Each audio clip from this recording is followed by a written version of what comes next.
All right. Welcome to the November 4th, 2024 meeting of the Stillwater City Council. This time I will call the meeting to order, and I'll ask that you all stand and join us in the Pledge of Allegiance. To the flag of the United States of America and to the republic for which it stands, one nation under God, indivisible, with liberty and justice for all.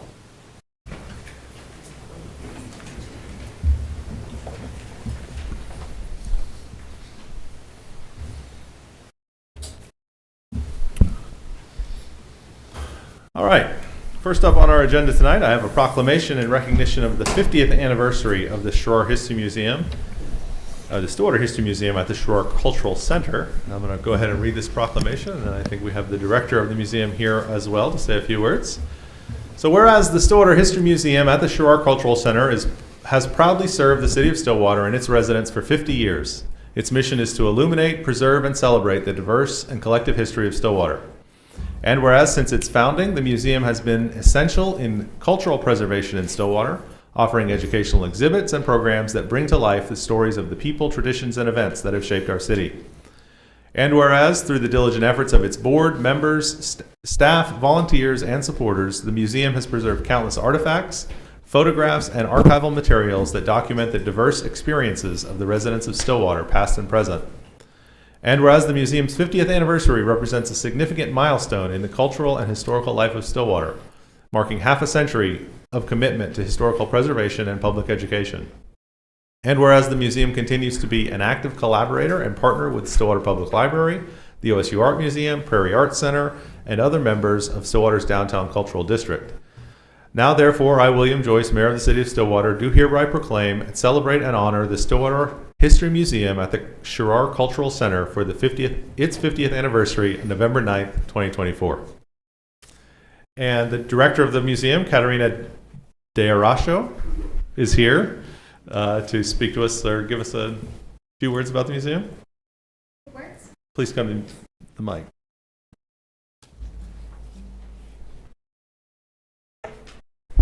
Hi, everyone. So I'm taking over as the new director for Amelia Chamberlain, and I'm thrilled to be here. I think the museum is a gem in Stillwater. 50 years, we can only do that with the support of the community.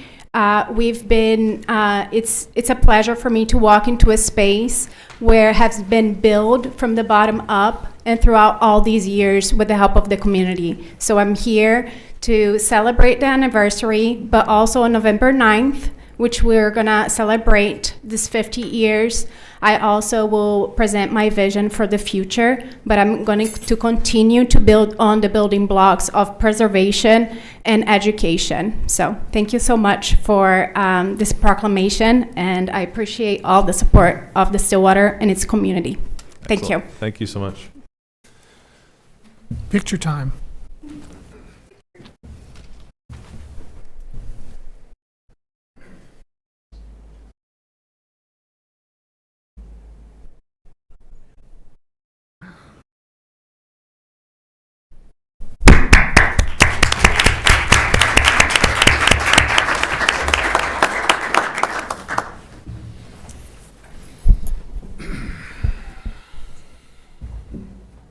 All right, that takes us to item 4, which is the consent docket.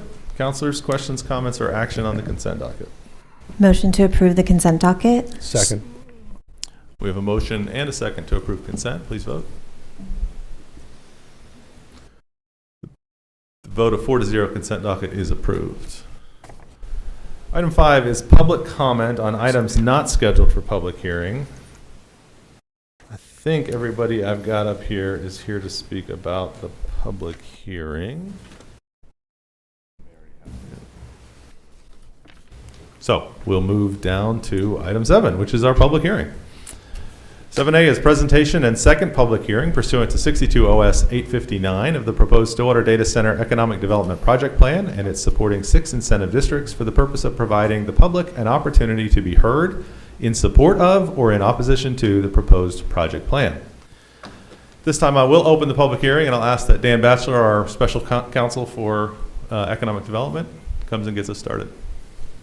Thank you, Mr. Mayor, ladies and gentlemen of the council, members of the public. I'm Dan Batchelor. I'm here with my partner, Lisa Harden. We are a part of the Center for Economic Development Law, and we were engaged to assist the city of Stillwater in connection with its economic development activities, and specifically in connection with this prospective opportunity to ensure the development of a data center by a Fortune 100 company. We previously presented information about this proposed project plan at the first public hearing, which was held in order to provide you information with regard to the project and to respond to questions from the public and from you with regard to the proposed project plan. This evening, the focus is to provide an opportunity to speak for or against this proposed project plan adoption. I want to begin by saying that it has been our privilege to work with quite a number of communities around the state of Oklahoma, and this state and these communities are our home in many, many respects. I want to tell you, speaking candidly tonight, that evaluating these experiences and the relationships in other communities, there are two reasons why you should approve this proposed project plan to make possible this extraordinary project. The first reason is that this project and its consideration have been approached with the utmost care, commitment, and competency that any community could offer on behalf of its citizens. And we say that from years of experience working with many communities and leadership groups around the state of Oklahoma. Everyone needs to know that the high level of competency of the city leadership, its staff, and those who carry out its public missions are simply exceptional, and no effort has been spared to ensure that every consideration has been taken into account in the formulation of this prospective effort.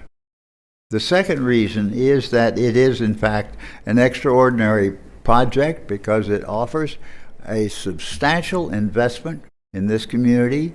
Initially, it would create the development of two phases of a data center, $500 million investment for each phase, creating 30 or approximately 30 very high quality jobs for each phase.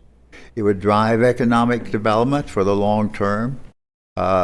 It would create an opportunity for skills training and partnerships with your Meridian technology, and it would provide financing support for many community endeavors and for the long-range economic development strategies of this community. Because of these attractions and potential benefits, the review committee, which is required to be assembled by statute, made up of representatives of each affected taxing jurisdictions and 3 representatives of the public at large, approved and recommended the approval of this project plan and forwarded it to the City Council and the Planning Commission for their respective considerations.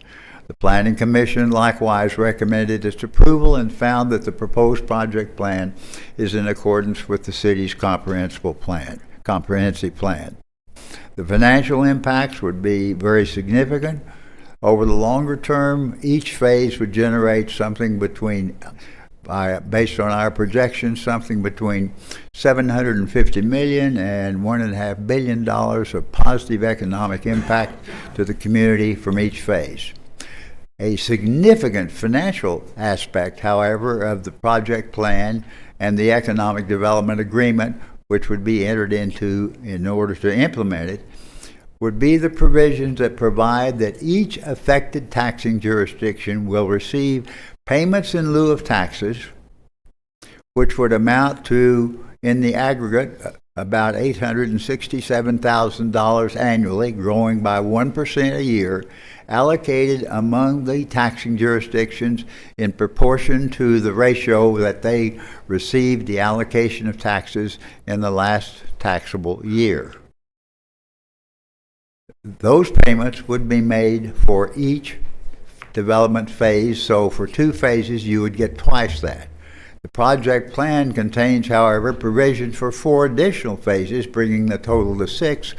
But to reach that full development would require a supplemental economic development agreement, which is not yet negotiated and not yet close to being ready for consideration.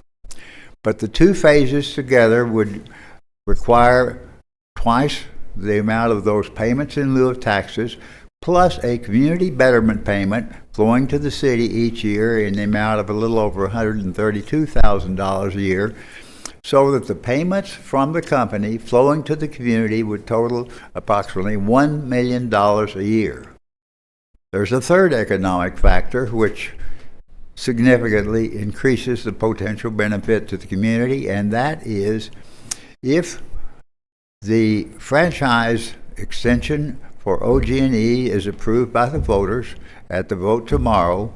That means that the electric power to support the first 2 phases of this data center development would be supplied by OG&E. The advantage of that is twofold.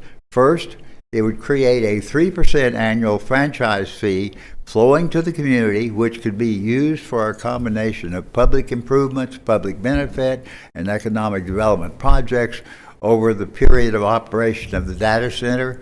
And that amount for 2 phases could amount up to a cap of $4.5 million a year, and the cap would later begin to grow at specified times, so that the annual combined revenues flowing from the company to the benefit of the community would be something on the order of $3 to $3.5 million or more per year, which would amount to, from phase 1, almost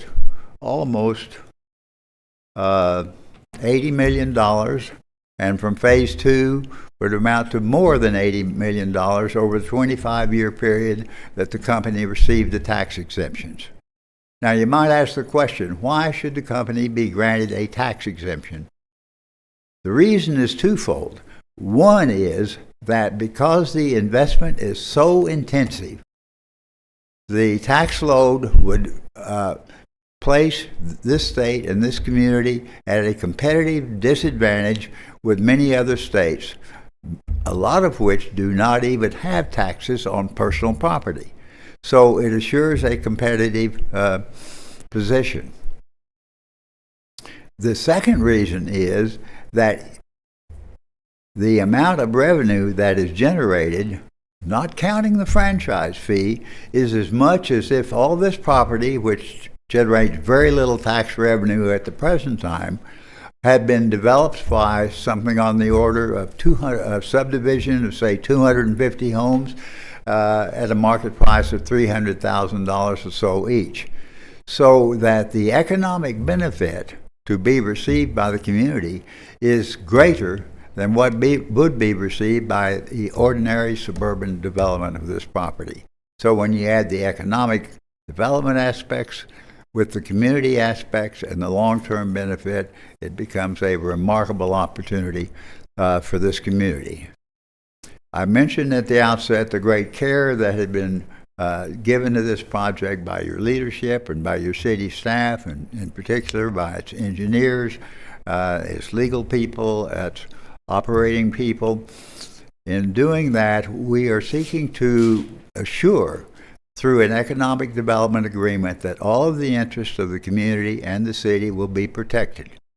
We are close to completing that agreement, but it is that agreement that assures that the terms of the project plan will be carried out with maximum benefit to the community. And for that reason, it is our recommendation that after you conclude the public hearing, that you continue action on the ordinance, and by then to your next regular monthly meeting, and by then we anticipate that we would have completed satisfactorily the final terms of the economic development agreement, which is necessary to implement this project plan. I'd be happy to respond to any questions at this point. Councilors, any questions? If not, I'll stand by and be available. Appreciate you Thank being here. you. All right. I have a list of folks here. I have several forms of folks who have signed up to speak. Again, if you are here to speak on the item or wish to share your opinion as to the project plan and the tax incentive plan that we have before us, please grab a form and sign up. First up, I have Crystal Hayes.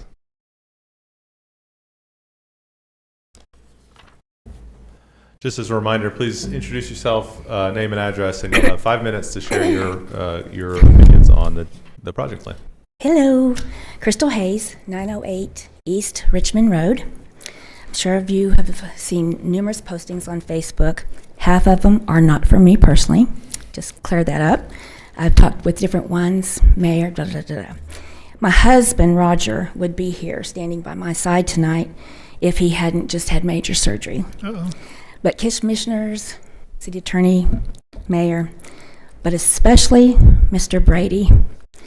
You see, Brady has empathy written all over his face. It was only because of Brady that I feel like I count too. Even when I'm not invited, he sends me an invitation. I'm not here to spend time, telling you the pros and the cons of this data center. I trust you all have already done all of that research. In fact, probably back 2018. While it is extremely admirable for your vision to create and generate and breathe millions of dollars into the very life of Stillwater, it's only created sadness and heartache for me personally. Sometimes what's good for the goose is really not good for the gander. You'll have to apologize. I apologize. I'm a little emotional. I was bottle feeding my calf, and I didn't take a shower, and I'm muddy. But I typed this up anyway. So it's the silence that I'm lacking for this company. I've watched a very good friend of mine have 30 days to move all of her cows and didn't have anywhere else to go. I've watched people come into my land to survey, pee on the corner thinking nobody can see them. But millions of dollars can spark. But sometimes that spark can blind you. You may not be doing the right thing if you can't see through it all. Have any of you guys ever lived in your home for 30 years? 30 years? Okay. Anybody live under really high power voltage lines?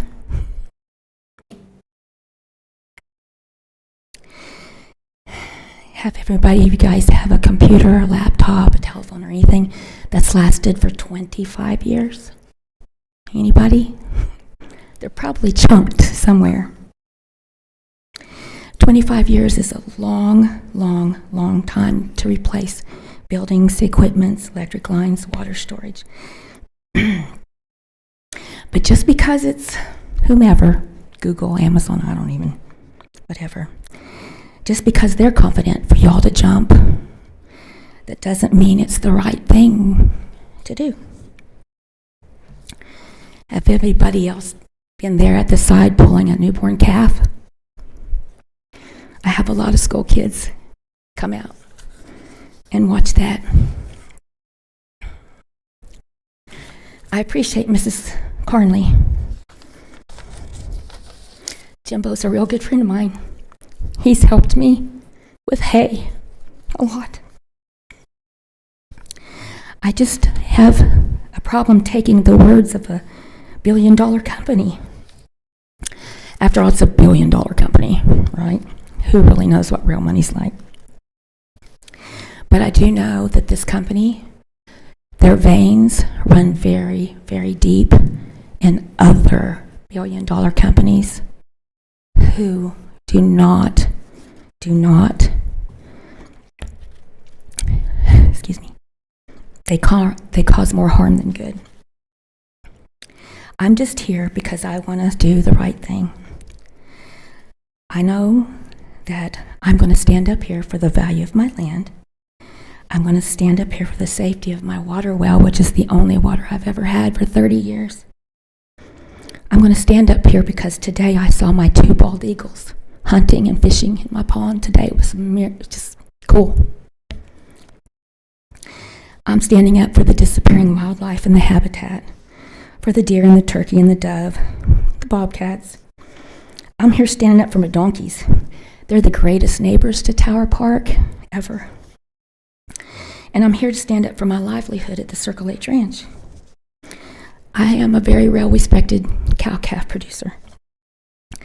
I've stood up for unseen years of construction, concrete, God only knows what. But most importantly, I stood up for the future of my children and their children and children. Thank you very much. Appreciate it. Thank you. Rocky Blazer.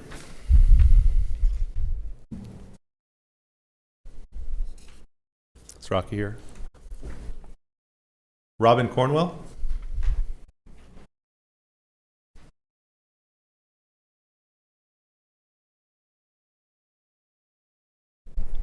Good evening. Good evening. Is the sound okay? Robin Cornwell, 2223 North Crescent Drive, Stillwater. You may recall that I had some concerns about whether the electricity to power the data centers would come from clean energy. But after hearing from you all at the last public hearing and hearing from Mr. Batchelor and his colleague, and subsequently I was able to talk with a representative of OG&E. I feel confident to support the project plan, the data center project plan, including having OG&E as energy provider.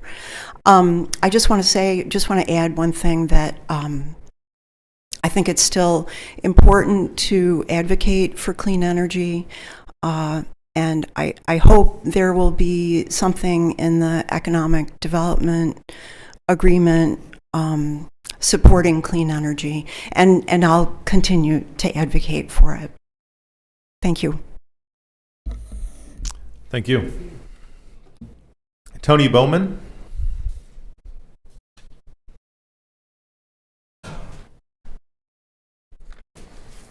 I'm Tony Bowman, First Deputy County Commissioner to Rhonda Markham, District 3, and address 506 Expo Circle South. I'm here tonight to represent the constituents of Payne County District 3 that have some concerns to the north and to the east about the noise and the change of the skyline. You know, we've had a lot of constituents, come in and email and talk and everything about, they thought it was school land, so they thought it would always be the same, which I understand.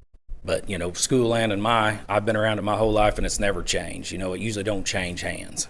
So, the concern for after phase 2 is, the bigger transmission lines that, will come across people's property to the north and to the, from the east. So, we were just, voicing the concerns of our constituents. Thank you very much. Thank you. Thanks for being here.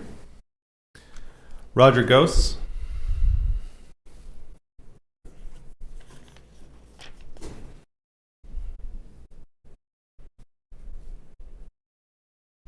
Roger Ghost, 1120 East Connell. I've learned more about data centers and electricity in the last month than I ever thought I'd know. I sure didn't want to be an electrical engineer. Recently, I've driven around a data center, and I was within 100 feet of the buildings on paved surface, and I couldn't hear anything from the data centers. I mean, there was just absolutely no noise except the road noise from my car. I've looked into the renewable energy that folks are wanting, and OG&E's got a really good track record and a plan to move forward with that. I think folks will be, if that passes, they'll be happy to what electricity we're going to get. The economic benefit for this community is just, I don't know that we've had anything like this. The university is a big economic engine, but they don't pay a lot of taxes, that we don't get their pilot money or anything. So this will be good so we can enhance the community with quality of life projects. Thank you. Thank you, Roger. Henri Uehara? Henri's the last one I have signed up, so if you were here and you thought you were going to speak, please let us know. Good evening. Henri Uehara, 1911 East Kelsey. I came up here a month ago to voice my concerns regarding the massive power consumption that these data centers emit or consume, and resulting in a huge amount of carbon emissions being emitted.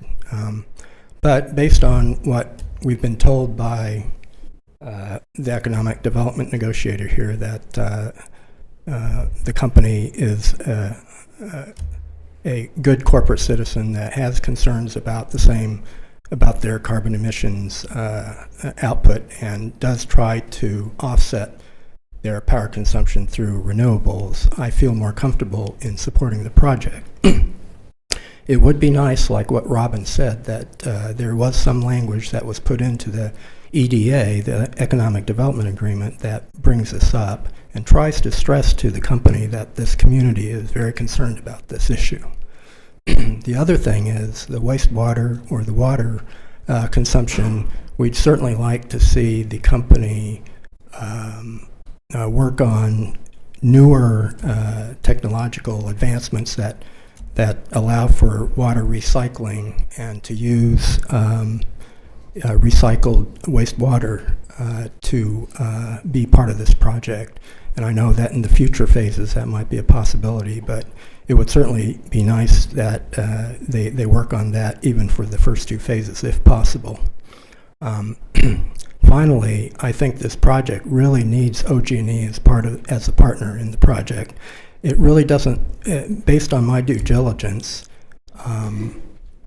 the complexity of providing power to these data centers is much more well suited for OG&E to do than anyone else. And so for the voters out there, please pass the approval for this franchise fee, because the attractiveness of this project is very much doesn't require, but it would make it much more attractive if OG&E is part of this plan. So in any event, I'd just like to say that this is, in my opinion, a once-in-a-generation economic opportunity for the community, and so I am in full favor of having this go forward. Thank you. Thank you. All right, I have no one else signed up to speak. Well, maybe I missed one. Hold on. Here.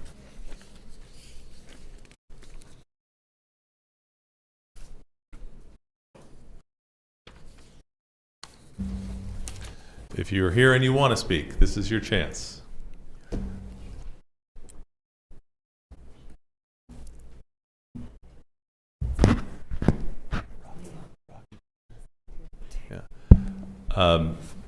I called Rocky Blazier earlier.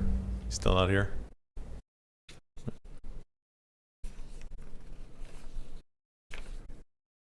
Come on up. Well, Shad Hagan. Yes. Go ahead. Shad Hagan, 46 Windsor Circle in the West Park. So I don't live near the data center, and I'm not necessarily opposed to the data center. You might have seen my social media post. I do feel like there was a lack of public discussion, and I know there's been mentions of it in 2018 and before, and I know the city council has the right to do these things, but this is different than putting in a sidewalk. And, you know, it would have been nice to have an environmental impact report, maybe hear from other people, because the data centers I know of, and I have a lot of people in my family that are data science. Henri knows my father-in-law, Dr. Hagan. He's an electrical engineer. So we're a data science family. We use data science. You know, anyway, we're not opposed to data. But in other areas, the water shortages, you know, these projects come in saying one thing and then they do another. And I know it's good. Everyone's talked about the money, but I haven't heard about the environmental impact report. I haven't heard about any plans for water consumption, which is a real issue because we know we get rationed on water here. We've had fires because we don't have water. You know, it hasn't rained. So these are just things we haven't discussed, and it feels kind of rushed, like a car sale. You know, we're having this hearing right now, and everybody go vote tomorrow. And honestly, I was shocked to get mailers from OG&E and see campaign signs for OG&E like they were running for something. And I understand about the investments to education and all that. But I think when y'all do something like this, and I'm not saying the data center's bad, but when y'all do something like this, I'm a property owner. And a lot of other people are property owners that probably own their property a lot longer than I have. I think that there should have been a lot more public discussion about this. So I voted no for OG&E, and I know that doesn't, you know, that's not a vote on no in the data center. But I just wanted to give my input, and that's all I have to say. Thank you. Lois Green. Hi, my name is Lois Green. I live at up the street, 1012 South Lewis. My water turns beet red a lot of times during the year. I'm concerned about the water impact. There's not enough water. Do we have an environmental impact report yet? Do you guys have one? Environmental impact report? We're not to that stage yet, but yes, there will be an environmental impact report. Okay. You have one. Is that available for public? There's no environmental impact report available for public reviewing at this point. And why is that? We're not to that point in the project. Okay. Well then, it's been stated that we will have an opportunity to vote on the data project itself? No, ma'am. Okay, then, interesting. There's a little too much secrecy going on about the company, how much water are they going to use? There's not enough water now. Anyway, thank you. Thank you for being here. I have no one else signed up to speak. At this point, I will close the public hearing. I will make a couple of comments, specifically to maybe a couple of the last speakers about public discussion, that sort of thing. I mean, I certainly understand that. I mean, it's only been a few months, I suppose, since we started having this discussion publicly. I can't remember if it was, I think we appointed the initial committee to look at this about May 1st, sometime in that time frame back in the spring, that these conversations started. The review committee met in July. We've had several posts and comments about this for several months. And so I certainly, I understand this is a long-term discussion when it comes to city staff. When any kind of a business comes here and says, hey, we'd like to put a facility in your community, we need to talk about what's available, all that sort of thing. Those discussions happen for a long, long time before any of those projects really become questions of public concern. And so that's certainly not out of the ordinary. I do think we've had a lot of public discussion about this. I think the council has engaged in a lot of individual meetings. We've engaged in a lot of community meetings. I've responded to a lot of Facebook comments. So we're certainly not trying to not talk about it. And I certainly appreciate when folks feel like maybe they haven't had as much conversation as they've wanted, but we're certainly still talking about it. We haven't actually gotten to that point. And that I guess is the other thing I wanted to just make sure we're all clear about. As Mr. Batchelor said at the beginning of this, we're talking about a tax incentive project plan. That's what would be, it's later on our agenda. There's an ordinance that we'll talk about in a second, but that ordinance would have to be passed in order to adopt the project plan in and of itself. If that ordinance is adopted, we would then have to enter into an economic development agreement with this company. That economic development agreement does address some of the concerns that people have stated about environmental impact, about water usage, all those sorts of things. Those details are covered and specifically mandated within that agreement that says this is how much water is available for this project, this is what we expect you to do from an environmental standpoint, this is how all the planning and project and permitting and all that sort of stuff work. That's what that agreement's for. And it's the intention of that agreement is to make sure that we as a city are setting boundaries and we're setting expectations and we're able to hold the company to those expectations. So the concern about saying one thing and then coming and doing another, that's what these agreements are for, so that we know exactly what to expect as a community and we can hold the developer to those expectations just like we would in any other economic development project. The third thing I'll say is there have been a couple of comments about the OG&E election, which is early voting and then tomorrow's election day. The decision on whether to allow a franchise for OG&E to serve this development is a separate issue than whether we have allowed the development in the first place. The ordinance, the economic development agreement, those are questions for the council at this point. If those things pass, if there is a development that actually gets built, the question of whether OG&E can serve is what we're talking about when we talk about the OG&E election. And so it is not a vote on the data center itself. It is a vote on whether OG&E has the ability to serve at a 3% franchise fee that specific development and that specific development only. So hopefully, that clears that up. We do have additional information on our city website, stillwaterok.gov/data center.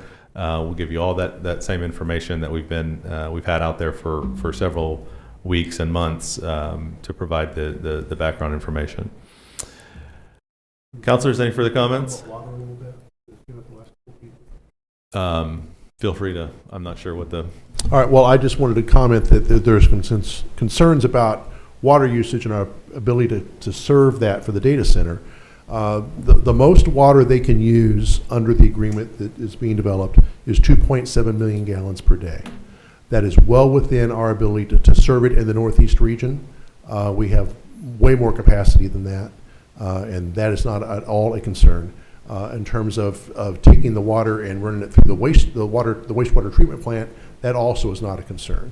In fact, our biggest concern, frankly, is getting too much clean water from them and putting it through wastewater, because we have a biological wastewater treatment plant that requires dirty water, and if we get too much clean water, that potentially is a problem. And in this case, for the first two phases, that is not a concern either. That's well within our ability to treat it. Thank you. We have had all those conversations. All right. So that takes us through item 7 on the agenda. At this point, given that the sort of other issue on the agenda that deals with this is the ordinance on second read, ordinance 9, section 9A of the agenda. If nobody has an objection. Did you close the hearing? I think I did close the public hearing, but Yes. if I didn't, I'll close the public hearing now. And I'm going to jump us ahead to item 9 in the agenda, to the ordinance. As recommended by our special counsel, because we want to make sure that EDA that lines out exactly everything we expect the company to do and addresses some of the concerns about clean energy, we want to make sure we've got that all buttoned up. We're still working that through. I'll move that we continue action on ordinance 3546 to our regular meeting on December 2nd, 2024. With a motion and a second to continue action on the ordinance to December 2nd, please vote. With a vote of 4-0, action on that agenda item is continued to December 2nd. All right. At this point, we'll jump back up to item 8A in our agenda. This is a resolution number CC-2024-35, a resolution of the Stillwater City Council adopting the Community Development Block Grant Section 3 Annual Plan directed at increasing the utilization of low and very low income residents and businesses within the CDBG project site. The city is the recipient of federal grant funding through the Oklahoma Department of Commerce Community Development Blocks Grant Small Cities. which requires adoption of a Section 3 plan. Section 3 is a provision of the Federal Housing and Urban Development Act and ensures employment and other opportunities generated by federal assistance for housing and community development programs are to the greatest extent feasible directed towards low and very low income persons, those who receive government assistance for housing, and those business concerns which provide economic opportunities to low and very low income persons. The Section 3 plan applies to public construction projects when assistance for the projects exceeds $200,000.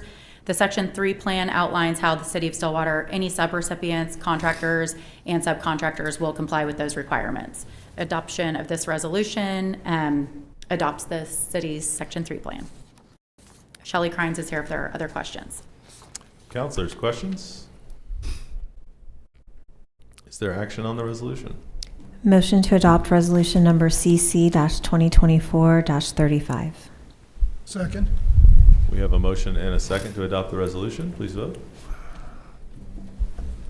With a vote of 4-0, resolution CC-2024-35 is adopted.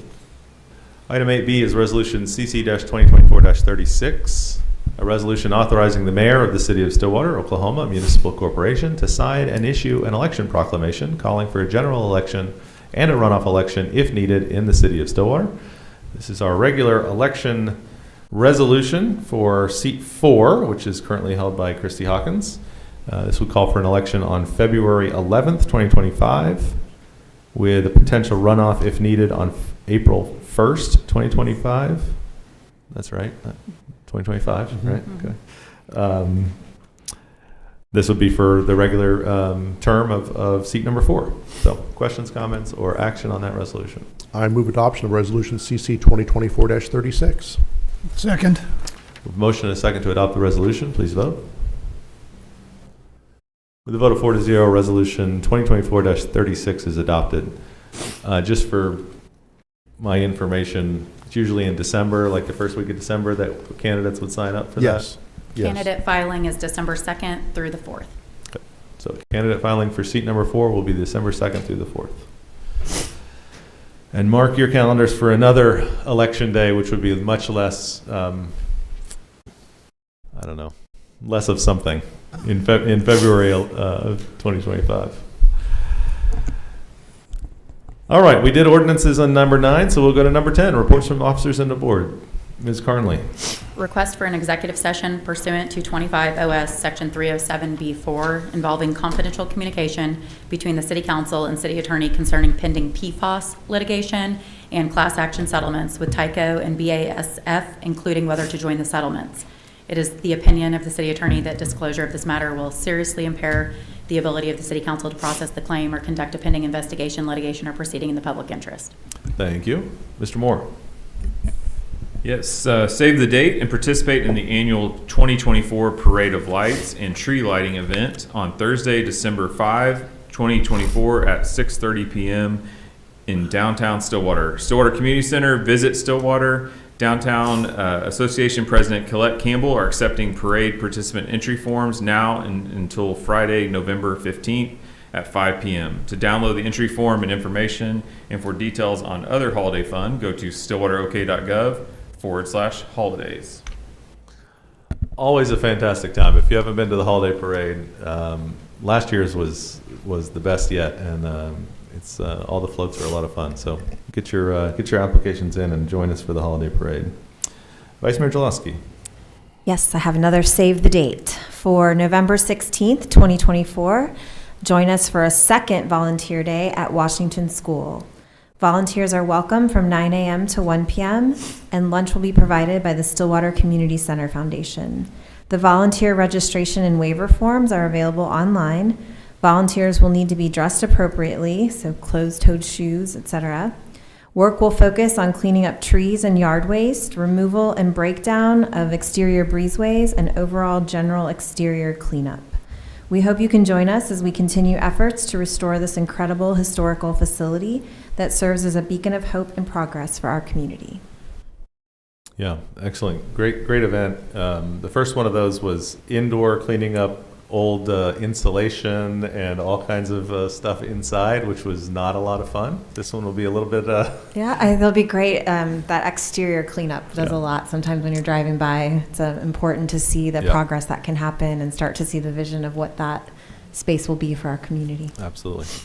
When is it? November? November 16th, 9 a.m. to 1 p.m. All right. Councilor Clark. We currently have surveys being conducted for our neighborhood parks and for Sunset Park. If you utilize these specific spaces or live in neighborhoods near these parks, please participate in the short surveys. Also, we know it is early, but we ask that you save the date now and plan to attend the community meeting on January 9, 2025 to provide input as we develop a vision plan for parks, community spaces, and public facilities. These are your parks and your community spaces, and we want to make sure they meet the needs of our residents and families. Your voice matters, so please plan to attend to join us on January 9. For more information, go to stillwaterok.gov/parks. Those surveys of specific park users are really, really, really helpful. Yes. If you go out to those community parks, please let us know what you're out there and that you're using them and the kinds of things you'd like to see in them for sure. Councilor Harden. I am proud to share with our community a new volunteer program led by Stillwater Police Department and Dispatch upon request of Healthy Communities, Healthy Children's. This allows individuals, parents, guardians, and caregivers to assist first responders in emergency situations that involve individuals with special needs and health conditions. The program, called SAID, which stands for Special Needs Alerts on Identification. Participants submit their information and is securely entered into the emergency responder dispatch system. The SAID alert is not a public record, and information will only be used by Stillwater Police and first responders. The information provided explains special needs and conditions to first responders prior to arriving to an incident in an effort to improve the response, interaction, and communication with all individuals involved. If you have any questions or concerns, please contact Stillwater Police Department's Records Department at 405-742-8222 or go online to stillwaterok.gov SAID.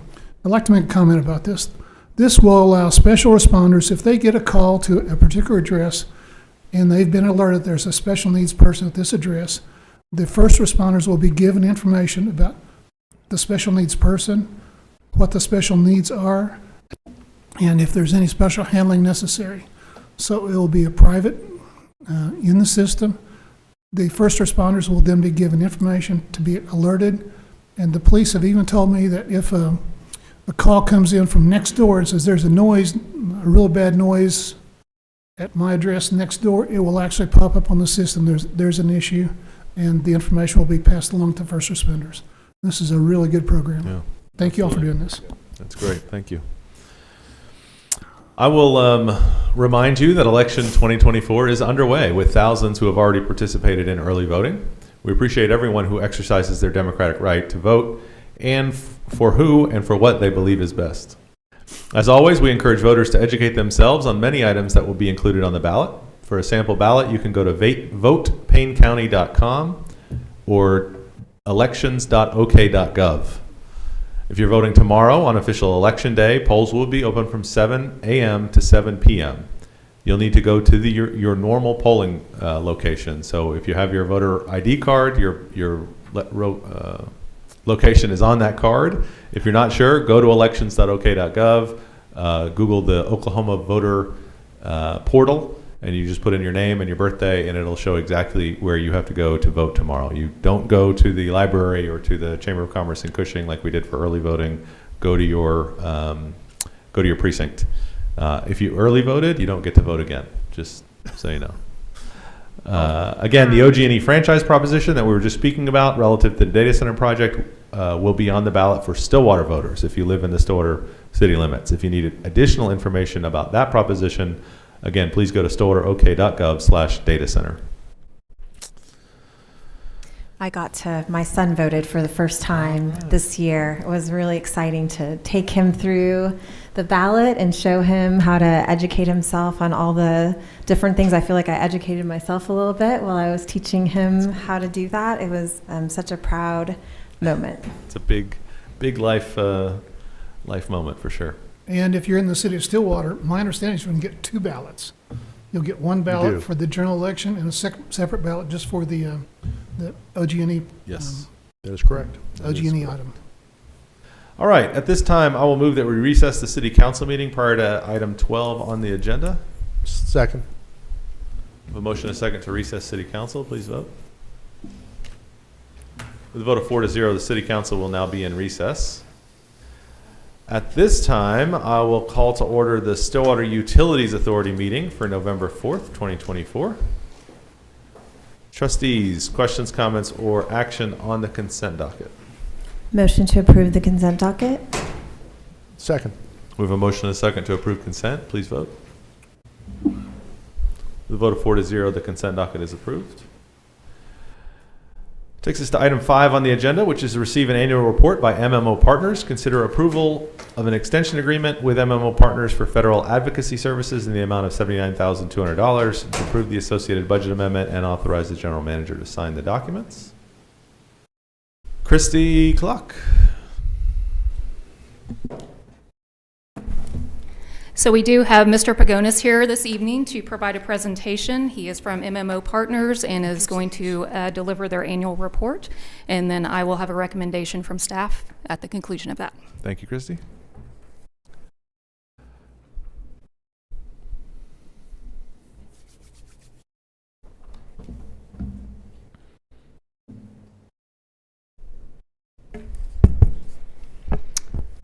Good evening, I guess, Chairman of the Board, Madam Chair, and trustees.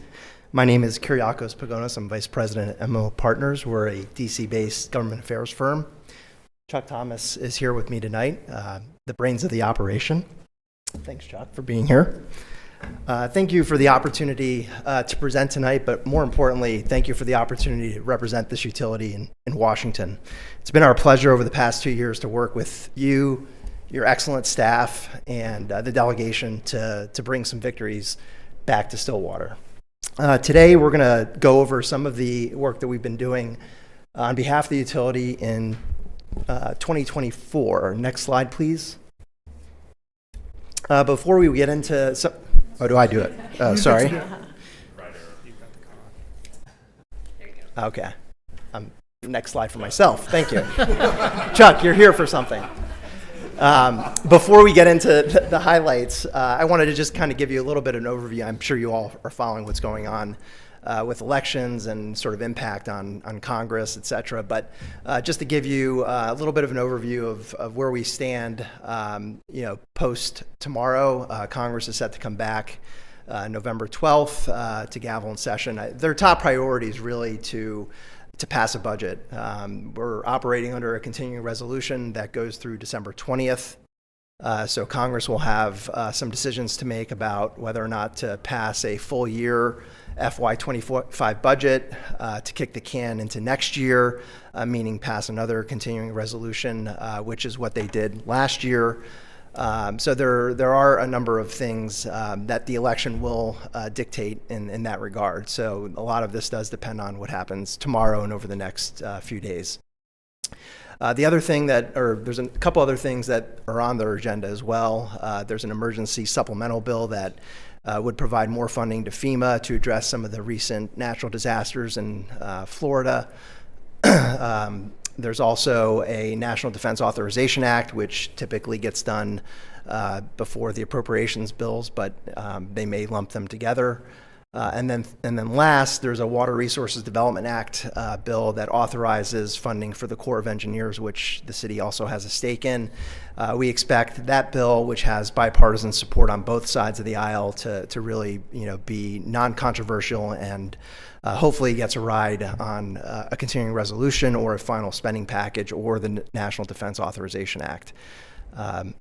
So that kind of gives you a context of sort of where we are in DC when Congress comes back next week.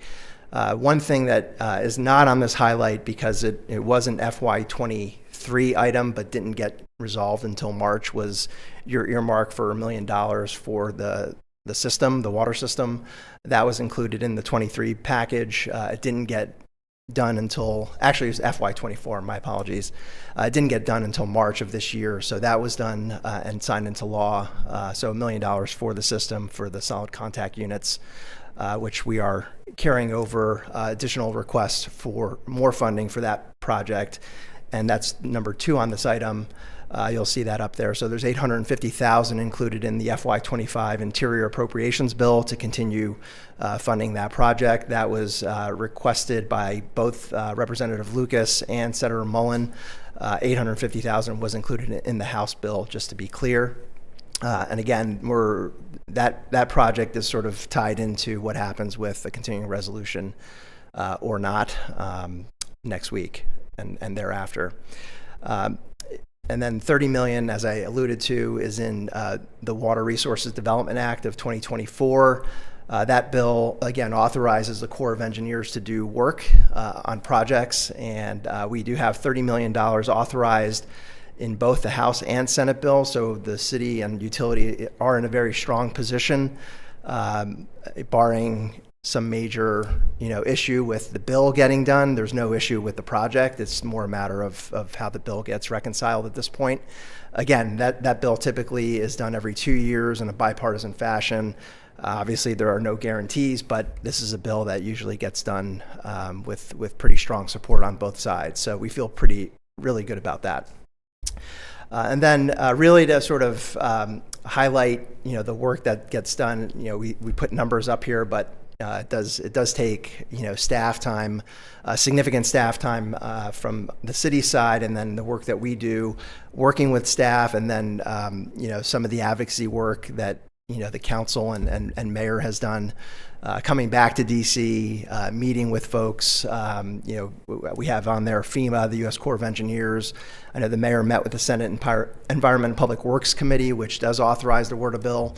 And then the delegation. So there is significant outreach that happens over the course of the year to get to this point in the process.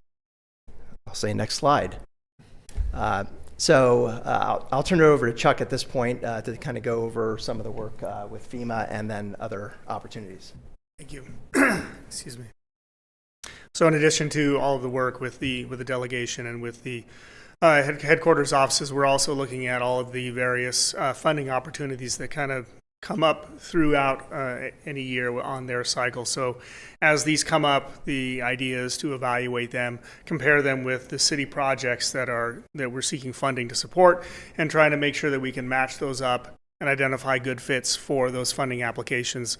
These are some of the examples that we've been working with over this past year. The first one was with the Federal Emergency Management Agency, the Building Resilient Infrastructure in Communities project development.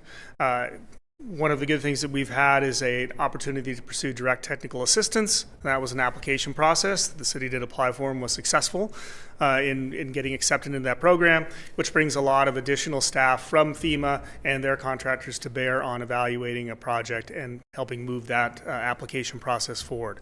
So that's been monthly and bi-weekly meetings for quite a while now with FEMA Region 6 and the state emergency management staff as well. We've also looked at the Bureau of Reclamation Water Smart programs. There's a lot of a suite of applications of funding opportunities there for water efficiency, for drought resiliency, all those programs as well. And then as well as the Economic Development Agency Public Works and Economic Adjustment Assistance programs. These are programs to support public works projects that have an economic benefit within a given community, and using those factors to identify a project or to work with an application, as opposed to like with a FEMA application, which is more disaster based and recovering from disaster. So there's a broad range of funding sources that are out there, and these are some of the ones that we worked on in this past year. So actually, before we go into sort of the 2025 scope and FY26 scope, I wanted to go back a little bit on the Water Resources Development Act authorization, and it's just that. It's an authorization bill that doesn't, it requires appropriations to get allocated towards whatever projects we put forward, but it really gives the city its own account within that program. So, unless Congress removes that authorization, you'll have it until it does get removed. And then so, in future years, you would, request funding against that authorization. So that really does give the city and utility another account, if you will, to go after funding for projects that are authorized under that authority. So there's, I think under the language, there is water, wastewater, and water supply that are authorized under that provision. So I just wanted to clear that up. It wasn't, meant to, I didn't mean to try to sell it as like a $30 million check's coming to Stillwater tomorrow. So looking forward, we'll continue to work with the city, the utility, and FEMA to finalize an application for BRIC, finalize the FY25 appropriations and the WRDA bill. Again, the WRDA bill probably has a better shot of getting done this year. I'd say the 25 appropriations are looking a little bit more like, I wouldn't be surprised if there was another continuing resolution into March or sometime early next year. So we'll continue to watch that and work with you all on getting that finalized. Developing the next set of requests for FY26 projects. So we're going to be having conversations with staff over the next few months and you all to put together a list of requests. Continue outreach with federal agencies and Congress. There'll be, regardless of what happens tomorrow, there's going to be new folks in the administration at the agency level. There'll be certainly some turnover on the Hill. So for better or worse, we sort of start over in some regards. Re-educating folks about the project and its benefits. And then, monitoring, as Chuck just talked about, some of the new funding opportunities that will come up. And I think that questions. Trustees, questions? I just want to say that in terms of return on investment, this is some of the best money we spend. And I appreciate what you do for our community. Well, I thank you very much. Appreciate the comments. And again, I think I've said this before. It's a team sport. We do what we can do, and then you have good staff back here, and obviously the work that you all put in to get us to this point. So thank you. I will say that I visited DC usually a couple times a year the last couple of years, and Kyriakis has dragged me around to every possible federal office that we could talk to, and has had, been prepared, has prepared that staff so that when we walk into the office, they know what we're there for. They're ready to go, hear the pitch, and I agree with Trustee Clark that certainly the word authorization, the BRIC program, all that sort of stuff would not be something that we probably would have been on the board to be looking at without the help of MMO. So it's been a good relationship and a very fruitful one for the community. Thank you, Mayor.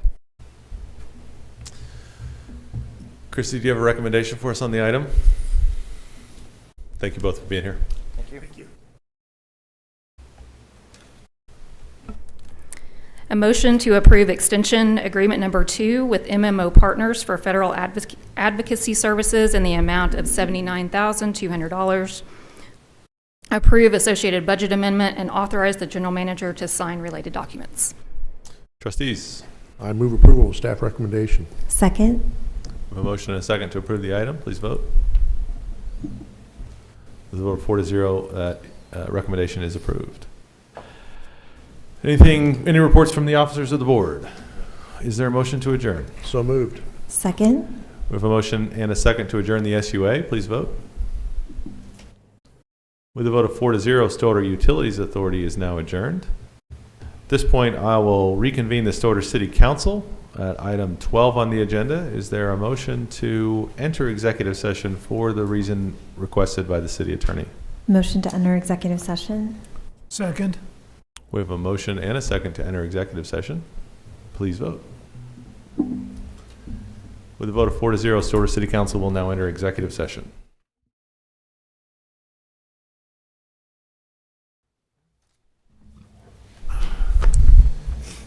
And we're back. Is there a motion to reconvene in regular session? Motion to reconvene. Second. We have a motion and a second to reconvene Stillwater City Council. Please vote. With a vote of 4-0, Stillwater City Council is back in session. Any action from executive session? I move to withdraw the exclusion to opt out of the settlements and approve participating in the TICO and BASF settlements. Second. We have a motion and a second. Please vote.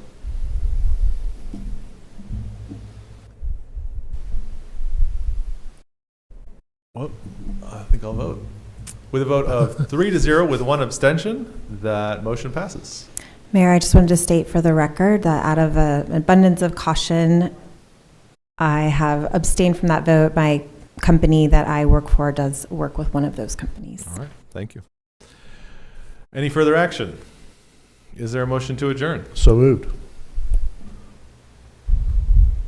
Is there a second? Second. We have a motion and a second to adjourn the city council. Please vote. With a vote of 4-0, the Stillwater City Council is now adjourned, and that concludes our meetings for this evening.